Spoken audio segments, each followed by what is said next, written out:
Breakup হয়ে গেছে? হ্যাঁ, পেছনে যে মেয়েটা বসেছিল মেয়েটা কে রে? আছে প্রিয়া কে? প্রিয়া তুই? আর এতে আছে, পরে বলবো। কি রে, মেহেদি লাগাবি নি? না। What a surprise! তুই এখানে? আমি তো এখানে বেড়াতে এসেছি। তুই এখানে কিভাবে? এটা তোমার দুলা ভাইয়ের বাড়ি, এটা আমার বড় বোন। ভালো আছেন? হ্যাঁ, তোরা দুজন দুজনকে আগে থেকে চিনিস? হ্যাঁ, কলকাতায় একই কলেজে পড়তাম। তোমার নাম প্রিয়া? হ্যাঁ।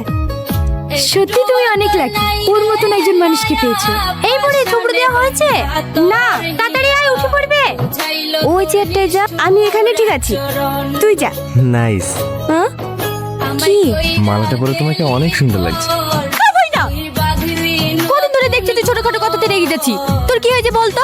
আমি নিজেই জানি না আমার কি হয়েছে। আমি তো তোকে প্রিয়াসী আকাশের সাথে ভালোবাসা নাটক করতে বলেছি, তা আমারও তো হিংসা হয়েছে কেন? ও যখন তোর দিকে তাকায়, তোকে দেখে হাসে, তোর সাথে কথা বলে, তখন আমার শরীর জ্বলে ওঠে।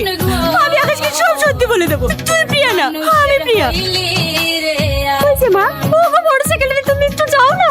এই সঞ্জু, তুই আমার সাথে একটু চত। কোন বাসে উঠেছিল দেখিস? হ্যাঁ গো, দেখবো না কেন?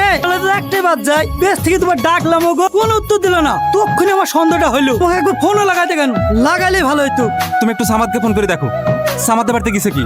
তুই কি বেরিয়ে যাবি? তোকে কাল লাগানি মা সেরকম করনি পিঠি হয়েছে। অল্প বয়সে ভাতের টাকা খেয়েছে, এখন মেয়েকে লাগিয়েছে আমার মেয়ে জীবনটা নষ্ট করতে।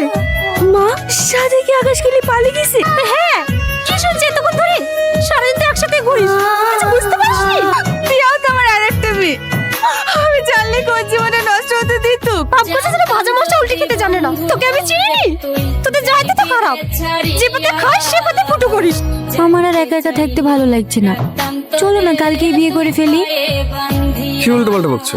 পাগল হয়ে গেছে নাকি? কাল কিভাবে? যেভাবে মানুষ বিয়ে করে, বরকনে সেজে। তোমার নাম্বার থেকেই তো বাড়িতে ফোন রেখে এসছো? এই হ্যাঁ, দাও আমাকে দাও। হ্যালো আকাশ, এই তো বাসে। সাথে